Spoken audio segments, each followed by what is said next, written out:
I'm Marcy Winograd with CODEPINK, and with me is Faris Amer. He is coming to us from London, where he is active in an organization called One World, One Body, a campaign to end the genocide in Gaza, the Israeli US-backed genocide. So welcome, Faris. Tell us a little bit about yourself and the campaign. Well, thank you for having me. I'm honored to be on your show. So this campaign, 1World1Body, essentially we are amplifying the Global Samud Flotilla. So the Samud Flotilla has set sail. They're currently on their way to Tunisia and they're making their way to Gaza. Now, in May, we know that the Conscience was attacked by the Israelis. They were hit by drones off in international waters off the coast of Malta. And then in June, the Madeleine was boarded and attacked by the Israelis, again in international waters. And then in July, the Handala again was attacked in international waters with the crew abducted. But now, in September, as the Global Samud Flotilla makes its way to Gaza, we will ensure that this doesn't happen again and that it has safe passage and is able to get food and aid to people who so desperately need it. So Faris, we're talking about 50 ships, 40 with representatives from 44 countries, yeah? And you said we are going to ensure that they are not attacked, basically. How? How can we do that? So essentially, the way that the Israelis operate is they do what they think they can get away with. So we've seen this, time and time again in Gaza.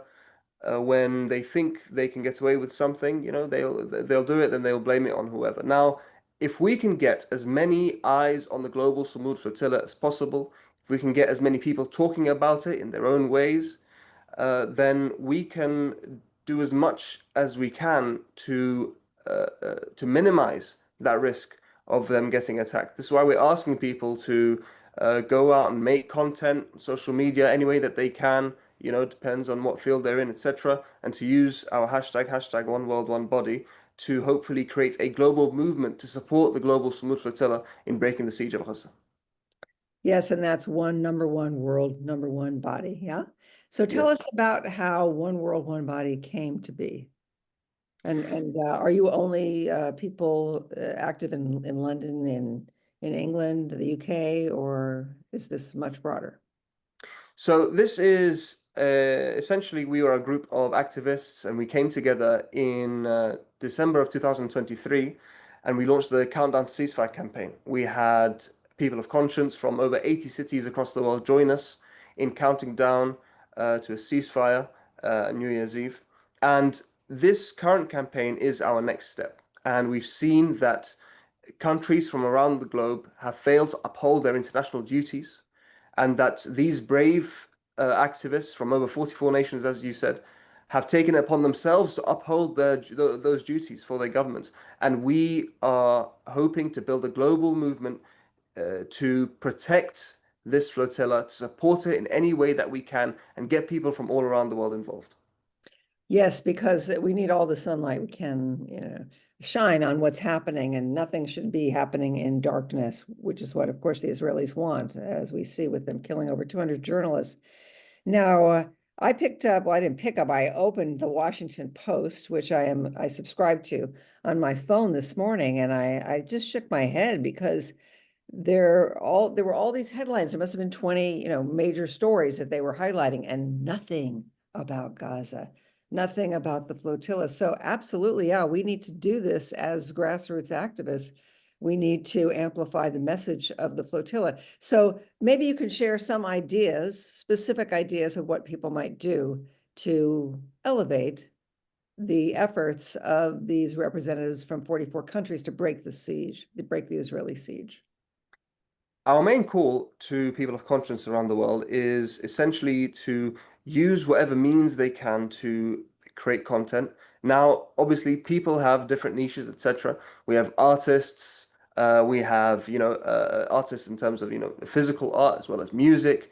We have people who are very, very eloquent, who can speak very well to a camera. So whatever people can do in their own capacities in order to amplify the voice of the global Samud Flotilla. And again, it's all about it's a collective effort and people doing what's within their capabilities, what's within their remit. Yes, because I think the Israeli government, the US government would have us believe that we have no power, we have no agency. And yet we know there are millions of people across the globe demanding an end to this genocide. And Code Pink, we're following people around, the Congress members around and on the Capitol and asking them the hard questions. We're disrupting lawmakers' town halls to demand support for an arms embargo, writing op-eds, we're in the street. And this is another action that we must take. And I know it's easy to be cynical at this time. We're almost 2 years into this genocide, but you never know how close you are, right? To actually breaking through and being successful. Absolutely. And I would say even it's billions of people who support an end to the current genocide that we are seeing. And the thing with the Global Samud Flotilla is it's essentially the voice of the world as I see it. The Global Samud Flotilla is a civil society, activists coming from over 44 nations, right? This is not a government-led initiative. This is a humanity-led initiative. And I think that's why it's so important to amplify it as much as possible. The Global Samud Flotilla represents humanity at its core, people taking a risk to help others in need. I was watching, I agree, absolutely. I was watching one of the posts, I believe it was on Instagram, that the participants in the flotilla had made, and they were saying that they were frightened because there were drones overhead, I guess the night before, and all of a sudden, the danger became that much more real. And their hope was that we would shine a light on what's going on because they see us, the billions, as you mentioned, around the world as their protection. We have to be their shield.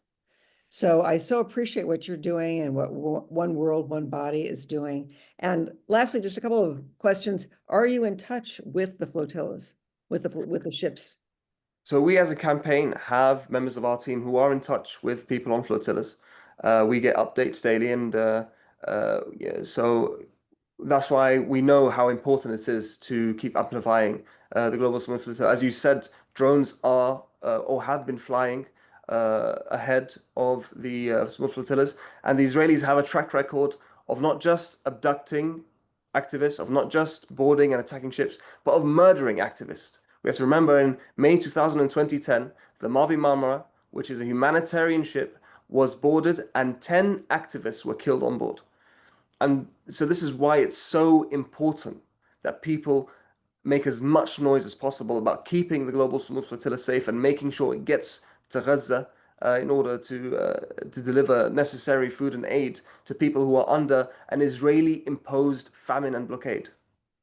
Yes, and I would urge people to, yes, of course, amplify on social media, write op-eds, do what you can in the press, but also pressure the press. I'm going to get on the phone tomorrow and call the Washington Post and say, why aren't you headlining this story? This is the story of our time, right? Of a people's movement to break an Israeli siege that is a genocide. This is happening right now, and you're not covering it. So let's get on the phone, call the Washington Post, the New York Times, and demand some answers. Lastly, Faris, can you just share with us a little bit about your personal story, how you got involved, why you got involved? Well, I am Palestinian, so I have a personal connection to Palestine. But for the first time in history, what we're witnessing in Gaza is a live stream genocide to our devices. This is something we haven't witnessed in history before. And if the Israelis are allowed to continue doing what they are doing, it sets an extremely dangerous precedent for what's to come in the future and would-be criminals around the world. And in terms also of joining the One World, One Body campaign, I've been on hunger strike for 19 days and in solidarity with the people of Gaza. And knowing what it's like to feel an ounce of what is being felt in Gaza, I feel it's extremely important to support any efforts of breaking the illegal blockade imposed by the Israelis on the Gaza Strip. Well, we are 100% behind you and all of those on the flotilla who are trying to break this siege. And I thank you so much, Faris Amer, for joining us from One World, One Body. So together, we're stronger. Onward. Thank you so much for having me. It's been an absolute honor, and I must say, I really appreciate the work that you do at CODEPINK. Thank you.